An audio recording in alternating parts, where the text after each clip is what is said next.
Hi, everybody. This is Rebecca Mills Anderson with My Crazy Journey. I just wanted to do a quick video real quick because a lot of people are shopping for clean housing while they have CIRS. But in the meantime, they're living in a water damaged environment or an imperfect environment. If this is you and you cannot immediately move out of your house or remediate, there are some things that you can do to improve your environment while you are living there. While none of these things are going to fix the environment, I'm going to break it down into steps. And right now, I'm going to focus on the things that you can do right now without a lot of overwhelm, without large expenses to improve your home environment and make it just a little bit better for you as it is. The first thing you can do is focus on diet, lifestyle, and functional medicine to improve your body's ability to detoxify. You want to open up detox pathways and support your body's ability to get rid of toxins. This will reduce the additional burden on your body of additional toxins other than the ones that your body is incapable of getting rid of at this time. You can do this with methylated B vitamins, various supplements, diet and lifestyle, such as the CEP overview handout. Now, if you're not one of my clients right now, you don't have a detox overview handout, but the detox overview handout is various ways that you can reduce different types of toxins in your body and also support them in getting rid of toxins. This will greatly improve how you feel, and this alone can get you very far. The other thing you can do in the meantime is to focus on getting an HLA status.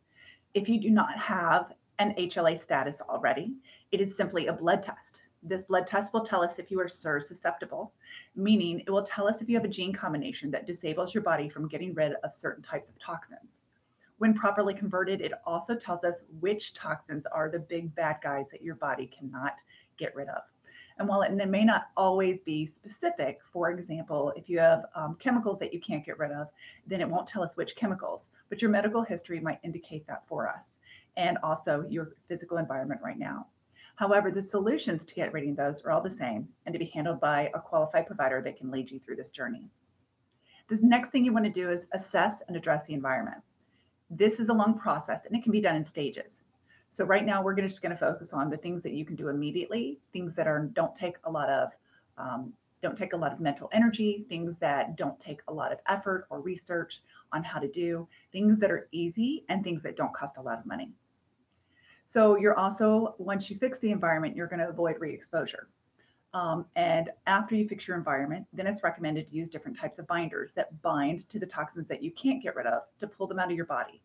You will also need a protocol like the CEP in order to reverse the damage to your body. And you want to be very careful of which binders you use because long-term use of binders can be damaging to the gastrointestinal system and may cause additional damage to the body. So here's what we can do now.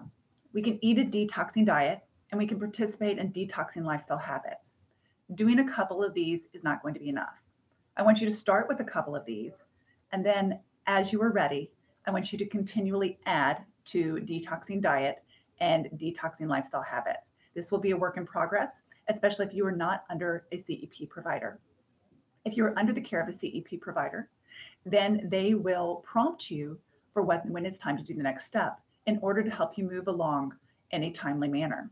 They will also hold you accountable to make sure that you are moving forward in your journey. This is the most important step when you are in an imperfect environment. To fix the environment, the first thing you're going to want to do is declutter. You want to get rid of all sorts of clutter. You want to get rid of as many books, art, and porous materials such as canvases, artwork, books, throw pillows, extra things, everything that can't be thrown in a washer. You want to get rid of as many as you are willing to do. Now, this can be very stressful on people. And if you're stressing out right now, then what I want you to do is just take a deep breath and get rid of what you're willing to get rid of. And as you wrap your head around the fact that we need to get rid of more, you'll be more willing to do that. You also, for example, I have a whole bunch of books that are family heirlooms. And instead of getting rid of them all at once, I put them in plastic bins that were airtight so that they could not add to the toxicity of my environment. That way I could take that box outside and open it up and read it under tree anytime I wanted. And I waited until I was ready to get rid of the books completely. So the other thing that I would like people to do is I'd like them to make a shower spray to prevent mold. I use a dark amber spray bottle, glass spray bottle full of hydrogen peroxide, and I put in essential oils like tea tree, thieves, cinnamon, thyme, sage, and lemongrass. Now, I don't necessarily put all of those together. I personally use tea tree, or my favorite is thieves, because thieves contains cinnamon, which is anti-mycotoxin, as well as clove, which is antifungal. The hydrogen peroxide is also antifungal and also is a great all-purpose cleaner. So I can spray this on my shower curtain, on my bathtub, and all around my bathroom where water might collect to prevent mold from growing. This will help keep me from getting sicker. Also, I would encourage you to reduce all sources of VOCs. These are volatile organic compounds. They were found in plastics, in shower curtains, non-essential furniture, synthetic pillows, synthetic plastic-based clothing, etc. So anything that's not essential, anything you're willing to get rid of, go ahead and do that. My first step was to get rid of my plastic shower curtain and replace it with a fabric one. I still spray that fabric one with that shower spray after every bath and shower, anytime that it would be wet.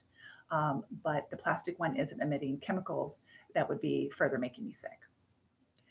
The third one is to change your air filters regularly and use mold protectant filters. When you remove the filter, if you yourself are CIRS susceptible and have a positive HLA status, you'll want to wear a mask to protect you. If you can get someone else to do it, do. You will want to use mold protectant filters and to replace them as often as it is recommended. This is about approximately every 30 to 90 days. You can set an alarm on your phone to remind you to do that because it's hard to remember. This is one thing that everyone knows they should be doing, but is not. When you remove them, you'll wrap the filters in plastic upon the removal to avoid contaminating your entire house and remove from the house immediately. I recommend a plastic garbage bag. Start observing. The next one that you can do is you can start observing how different environments make you feel. Do you get sudden fatigue or stuffiness or headaches or dizziness or any type of inflammatory response from different environments? For example, I noticed that every time I went to church or the movie theater, I started to get fatigued and I would feel sleepy. So that was a good sign that these places were making me sick. This is something that you will not know until you start observing and tuning into your body. This takes time. If you need help doing that, I recommend getting a health coach that can help you figure these things out and talk it out so that you can become aware of them.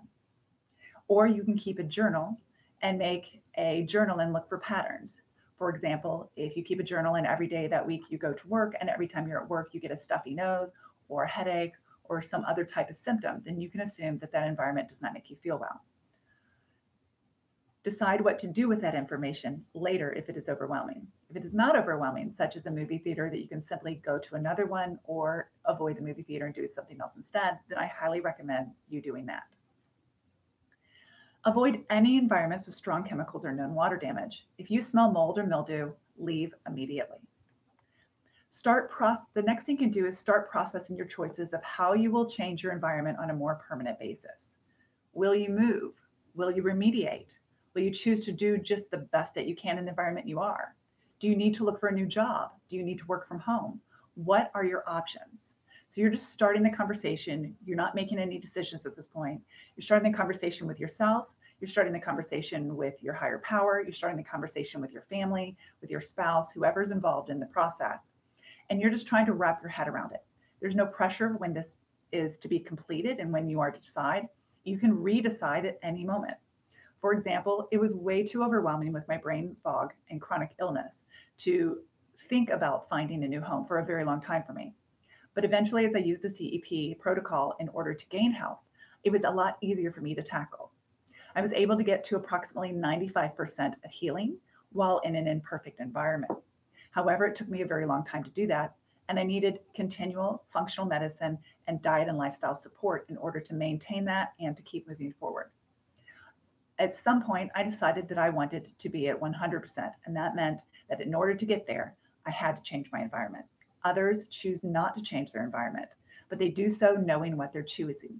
And that means that they will choose to be on functional medicine, the CEP protocol, and diet and lifestyle, and work very hard to maintain and to keep moving forward. They will also know that they will never reach 100% healing. And for them, that's okay. So just start that conversation and feel no pressure to come to any decision, and just know that you can change your mind at any time.